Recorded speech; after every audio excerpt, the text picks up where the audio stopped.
Good morning students. आज हम लोग का टॉपिक है बिल ऑफ एक्सचेंज। ये बहुत स्टूडेंट के डिमांड पे बिल ऑफ एक्सचेंज चैप्टर में रिवाइज करवा रही हूँ। ये बहुत इंपॉर्टेंट चैप्टर है और स्कोर करता है 6 मार्क्स।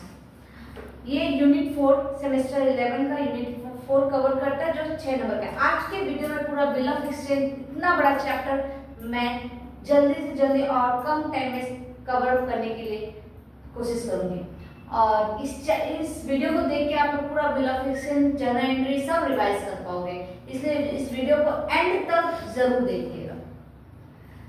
बिल ऑफ एक्सचेंज ये नेगोशिएबल इंस्ट्रूमेंट एक्ट 1881 के तहत आता है, आप लोग जरूर याद रखिएगा। 1881 इसमें negotiable instrument, cheque, bill of exchange और प्रॉमिसरी नोट कवर होता है। बिल ऑफ एक्सचेंज में promissory note, bill of exchange और चेक कवर होता है। सॉरी, नेगोशिएबल इंस्ट्रूमेंट में promissory note, bill of exchange और चेक कवर होता है। जिस प्रॉमिसरी नोट का सेक्शन 4, बिल ऑफ एक्सचेंज का सेक्शन 5 और चेक का सेक्शन 6 है। ये सेक्शंस भी याद करिएगा, एमसीक्यू के लिए बहुत इंपॉर्टेंट है। इस वीडियो में ही मैं पूरा आप लोगों को एमसीक्यू के जितने भी इंपॉर्टेंट पॉइंट्स है लर्न करवा दूंगी। बिल ऑफ एक्सचेंज क्या है? Unconditional order. यहाँ पे कोई कंडीशन नहीं होता। बिल ऑफ एक्सचेंज एक नेगोशिएबल इंस्ट्रूमेंट है जो अनकंडीशनल है, by which maker gives an order to certain person to pay a certain sum of money. Maker means who draw, order करता है certain person मतलब ड्राइंग को कि क्या करने के लिए, pay a certain sum money at a certain time. Basically 3 parties हैं। ड्रॉर कौन हो सकते हैं? क्रेडिटर, लेंडर और सेलर। जो who draws the bill, जो draws the bill, जो बिल बनाते हैं। एंड ड्रॉइंग कौन हो सकता है? डेटर, लेंडी एंड परचेसर। ये लोग क्या होता है? Who accept the bill. ये लोग क्या करते हैं? एक्सेप्ट करते हैं बिल। पे, मे बी ड्रॉ और अदर पार्टी। ये क्या करते हैं? जो लोग रिसीव करते हैं, रिसीव द मनी। ये लोग क्या होते हैं? पेइंग होते हैं, जो लोग रिसीव करते हैं मनी। ये भी एमसीक्यू के पॉइंट ऑफ व्यू से बहुत इंपॉर्टेंट है। Types of bill of exchange on the basis of bill. Inland bill क्या होता है? Within a country. Foreign bill from one country to another country. Next है आपका trade bill. Trade bill normal जो buyer और seller के बीच होता है, ट्रेड बिल। नेक्स्ट है आपका एकोमोडेशन बिल। ये एकोमोडेशन बिल क्या होता है? जो बिना कंसिडरेशन का होता है, जो विदाउट कंसिडरेशन, मतलब यहाँ पर कुछ भी जस्ट बिल एकोमोडेट कर दिया गया है for the convenient of for the want of money.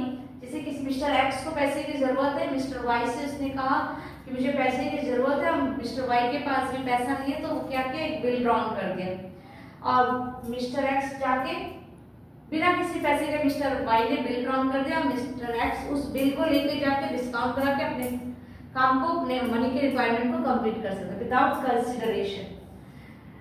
On the basis of the period, demand bill, term bill, after date bill होता है, आफ्टर साइट बिल होता है। On the basis of the book keeping, bill receivable और bills payable. थोड़ा सा मुझे इस point को डिस्क्राइब करना था। टर्म बिल में आफ्टर डेट बिल और आफ्टर साइट बिल है। After date bill, the date of maturity is counted from the date of drawing of the bill. Maturity date कहाँ से, मतलब term date bill कहाँ से count होगा? The date of maturity is counted from the date of drawing of the bill. जिस समय bill drawn किया जाएगा उस समय से maturity date count होता है after date bill. After side bill में क्या होता है? The date of maturity is counted from the date of acceptance. मतलब मैंने 5 को ड्रॉ किया है बिल, अगर बिल एक्सेप्ट हो रहा है 8 को, तो मैच्योरिटी डेट काउंट होगा 8 तारीख से। बिल हम लोग 4 मेथड्स ऑफ बिल से डील करेंगे। Bill retain till the date of maturity, bill discounted from bank, bill endorsed to creditor, next bill send to bank for collection. इन चारों का जर्नल एंट्रीज होता है। जो सबसे इंपॉर्टेंट है आप लोग के एमसीक्यू पॉइंट ऑफ व्यू से, आप लोग को केस स्टडी सॉल्व करना उसके पॉइंट ऑफ व्यू से। तो एक छोटा सा लुक देंगे आप लोग को जर्नल एंट्री का, जो बहुत इंपॉर्टेंट है। आप लोग को एकदम अच्छे से उसको कॉपी कर लेना है, लर्न कर लेना। इसके हेल्प से आप लोग एमसीक्यू भी सेल्फ सॉल्व कर पाओगे और साथ साथ केस स्टडीज भी सॉल्व कर पाओगे। बिल ऑफ एक्सचेंज का फर्स्ट केस है bill retain till the date of maturity. यहाँ पर बिल मैच्योरिटी डेट तक ड्रॉअर के पास पड़ा रहता है। तो फर्स्ट क्या है, bill drawn by X and Y accept the bill. यहाँ पे एक्स कौन है, ड्रॉअर जो बिल ड्रॉन करता है, एंड वाई ड्रॉइंग है जो बिल एक्सेप्ट करता है। Bill drawn by X and Y accepted the bill, उसका जनरली क्या होगा, bill receivable account debit to Y account. और ड्रॉइंग के बुक में क्या होगा, X account debit to bills payable account. BP मतलब बिल्स पेबल। बिल मैच्योर्ड अगर हो जाता है तो ड्रॉअर के पास पैसा आता है, तो इसका जनरली क्या होगा, bank account debit to bill receivable. और ड्रॉइंग के ड्रॉअर को पैसा मिल जाना, तो bank account debit to BR मतलब bill receivable.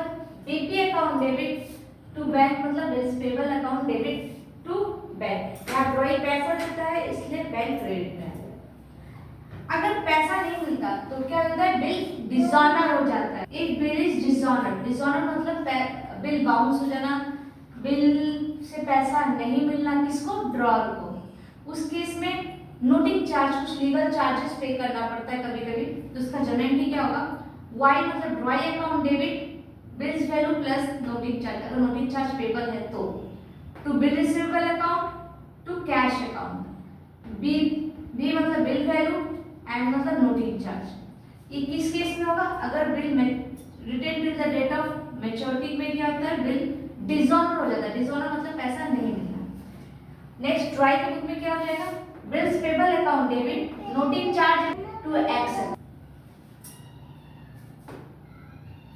Case 2 bill discounted from bank. Bill drawn का एंट्री सेम रहेगा, bill receivable account debit to Y and X account debit to bills payable.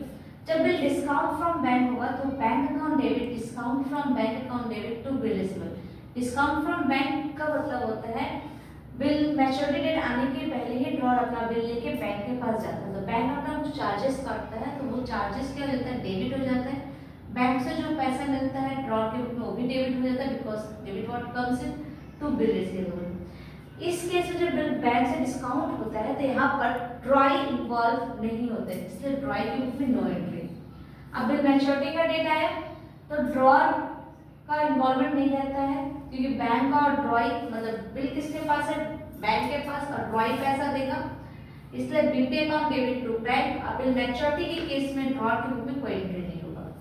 ना बिल डिसऑनर, बिल अगर dishonour हो रहा है तो उस केस में क्या होगा, Y account debit to bank account. या तो बिल मैच्योर्ड होगा या तो बिल डिसऑनर। स्टूडेंट ये ना समझ ले कि दोनों एक साथ होगा, या तो बिल डिसऑनर होगा या तो बिल डिसऑनर होगा या तो बिल मैच्योर्ड। बिल मैच्योर्ड नहीं होता है तभी डिसऑनर होता है, याद रखिएगा।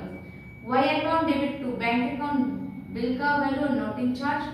और यहाँ पर ड्रॉई के अकाउंट में सेम वही entry, BP account debit noting charges account debit to X account. Creditor होता है यहाँ पर क्या रहता है, ड्रॉअर बिल मैच्योरिटी डेट के पहले थर्ड पार्टी मतलब अपने क्रेडिटर को बिल दे देता है। क्यों दे देता है, उसके पास भी सपोज हो सकता है ड्रॉअर के पास भी इमीडिएट कैश ना हो, पेमेंट ना कर सके, कोई और नेगोशिएबल इंस्ट्रूमेंट ना हो, तो क्या करता है, बिल क्रेडिटर मतलब थर्ड पार्टी को दे देता है फॉर द टाइम भी। और जब मैच्योरिटी डेट आएगा थर्ड पार्टी जाके मैच्योरिटी करवाएगा ड्रॉई से। तो इसका जनरली क्या होगा, ड्रॉन का बिल ड्रॉन का एंट्री सेम है ड्रॉअर और ड्रॉई के बुक में। Bill endorse to third party में creditor account debit to bills में क्रेडिटर मतलब होता है थर्ड पार्टी, और यहाँ पर क्रेडिटर और बिल्स ड्रॉअर के बुक में, इसलिए ड्रॉई के बुक में इसका कोई जनरली नहीं होगा। मैच्योरिटी में अब बिल तो ड्रॉअर के हाथ में है नहीं, इसलिए यहाँ पर इसका कोई रोल नहीं है। ड्रॉई क्या करेगा, अपना बिल जिसको भी देगा bills payable account debit to bank account. अगर बिल मैच्योर नहीं होता तो बिल डिसऑनर हो जाता है, और डिसऑनर के केस में वाई अकाउंट डेबिट मतलब drawer account debit to creditor मतलब थर्ड पार्टी, किसकी किताब में, ड्रॉअर के बुक में बिल डिसऑनर का एंट्री होगा। वाई अकाउंट डेबिट मतलब debtor account debit to creditor account, और यहाँ पर सेम वही जनरल एंट्री होगा in the book of drawee, BP account debit noting charge account debit to X account. Last case D, bill send to bank for collection. यहाँ पर drawer क्या करता है, मैच्योरिटी डेट के पहले ही बिल को भेज देता है बैंक के पास for the collection purpose of his due. तो बिल ड्रॉन डेट भी यहाँ पे सेम यही होगा, bill receivable account debit to Y, और ड्रॉई के बुक में भी सेम वही होगा, X account debit to bills payable. यहाँ पे bill send to bank for collection में भेजता है ड्रॉर, इसलिए ड्रॉर के बुक में होगा bill send for collection account debit to bill receivable, और ड्रॉई में कोई भी एंट्री नहीं होगा। और यहाँ पे जब बिल मैच्योरिटी का टाइम आएगा तो ड्रॉर के पास पैसा आ जाता है, ड्रॉर के अकाउंट में पैसा आ जाता है, तो bank account debit to bill send for collection account को क्रेडिट करना पड़ता है for cancellation of debit of the bill send for collection को। फिर यहाँ पर BP account debit to bank, और अगर बिल डिसऑनर हो जाता है तो Y account debit to bill send for collection account को क्रेडिट करना पड़ता है टू बैंक अकाउंट या नोटिंग चार्ज। यहाँ पर बैंक में बोल के क्रेडिट में लिखेंगे, और यहाँ पर सेम वही journal entry, BP account debit noting charge account debit to X account. I hope आपको इस छोटे से वीडियो में पूरा बिल ऑफ एक्सचेंज का जनरल एंट्री इंट्रोडक्शन मैंने कवर कर दिया है। आप लोगों को बहुत आराम से आसानी से चैप्टर रिकैप हो जाएगा, जो एग्जाम के एमसीक्यू के पर्पज से बहुत इंपॉर्टेंट है। टिल आप लोग वीडियो को अच्छे से लाइक करें, शेयर करें और मेरे चैनल को सब्सक्राइब करें। Thank you.